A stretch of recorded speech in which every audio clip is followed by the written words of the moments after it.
Tristan, the Eagles win despite the struggles, despite Sirianni's decisions, delusional decisions sometimes. Perfect. Do you believe in the Eagles more or less after this game? It's so hard because I want to. Question. Yeah, it really is. I want to walk the fence so much on it because it feels like the fact that they won this game was big. So I kind of feel like they can play with anybody and they can win. But also, at any moment, Sirianni will throw the game away. And I've been kind of back and forth. We'll see. Obviously, last season didn't like how it ended. He's a bad coach, man. What does he do? And did you see the clip after Saquon broke the big run and got a touchdown where Sirianni literally went over on the sidelines and was like hugging him and holding him? You could tell that Sirianni was like, oh, you're saving my job. It feels like he is getting bailed out by his players because Roseman has built a pretty solid roster and Sirianni doesn't contribute. He passed up 2 field goals early in this game that I thought for sure were going to bite them. The first one, when they went for it on 4th down, you could argue and say maybe, okay, whatever. The second one, there was no argument. Yeah, no argument. You could have had 6 points in a game where no one was scoring points. It was Saints up by 3 points. You could have took the lead, and Sirianni just can't get out of his own way. Jalen Hurts isn't playing great. 7 penalties. 7 penalties. They're sloppy. My answer is no. I believe in him less because I don't know what I'm getting for week to week, and I don't trust the coach, and I don't really trust the quarterback. I'm talking negative about a team that won, but man, they're just, I don't know who they are. Yeah, that's a great point. And, I know they didn't have A.J. Brown. I know Devontae Smith. I think he got, a concussion? He got a concussion. Yeah, it was bad. Yeah, so I don't know. Was that third quarter? I think so. There, my third, fourth. It was later. Yeah, so I know you could argue those points, but still the coaching decisions of not taking the 2 easy field goals that could have put this game kind of out of reach for the Saints, and you wouldn't have had to battle down to the wire like you did and barely win the game. You're playing a super talented team at home. When you look at this division, you have the Eagles, you have the Commanders, the Giants, and the Cowboys. The Cowboys are the least of my concern right now. We'll talk about them soon.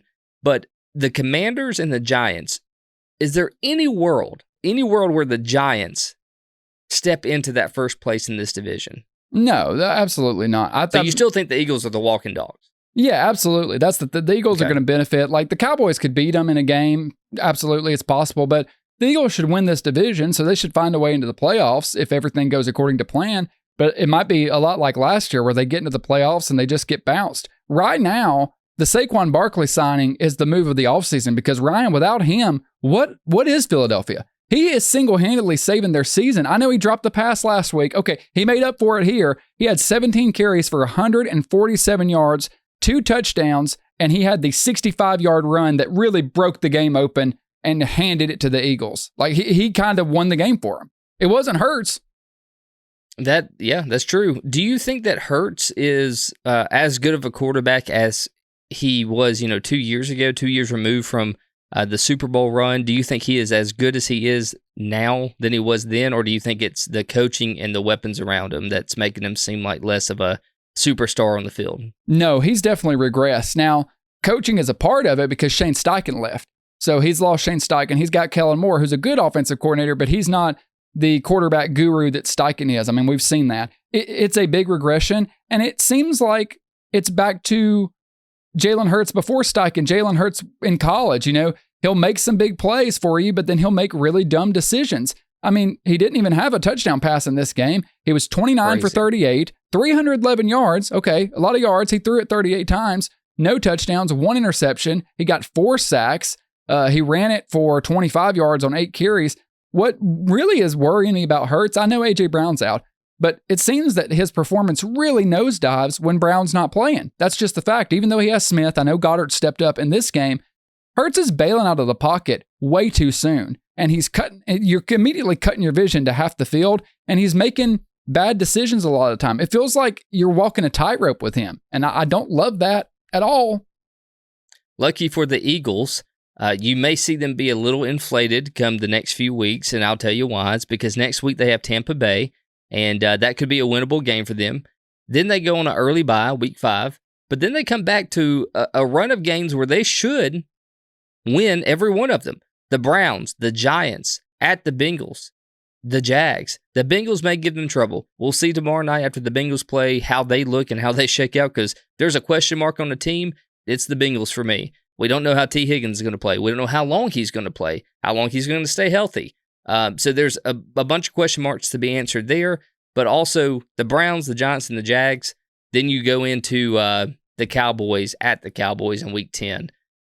Do you see them going into the Cowboys, with at least 3 of those, or even 4 of those 5 games won? Yeah, probably. I mean, the Eagles are one of those teams that I feel like, despite the coaching decisions, but despite the erratic quarterback play, I do feel like they have the talent to where they can beat anybody.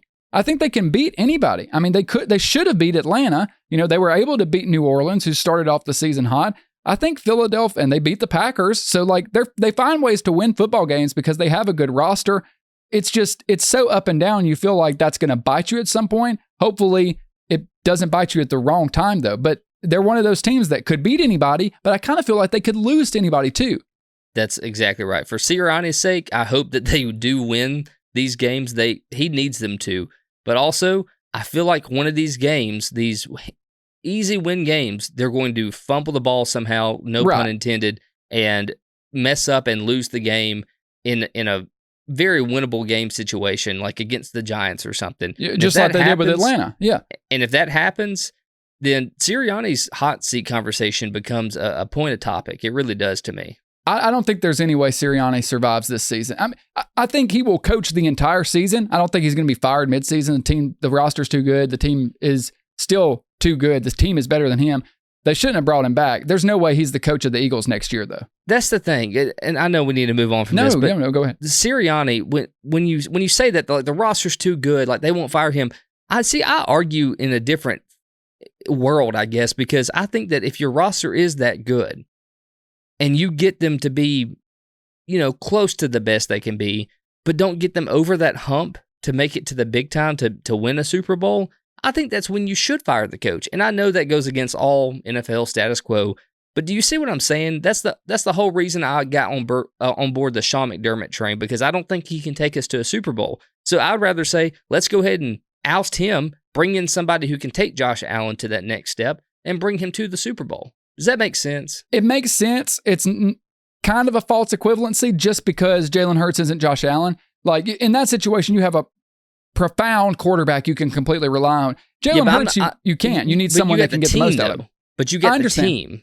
Because you have Saquon now, you have A.J. Brown, you have Devontae Smith, you have one of the best offensive rosters in the league. Right. But to counter that, and I'm just playing devil's advocate here because I kind of agree with you, the defense roster has taken a step back. The defensive line isn't what it was in the Super Bowl run. The secondary isn't what it was in the Super Bowl run. But with all this said, I'll try to package this, and I think you'll agree.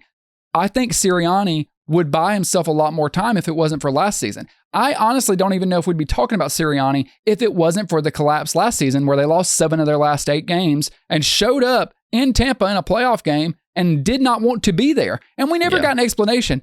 Like, it's like he lost the locker room. Somehow he was able to gain it back in the offseason, but that is why he doesn't have a long leash. Because of what happened last year, when you see them playing up and down like they are now, you just don't have a lot of faith that he's going to right the ship, because what the hell does he do around there?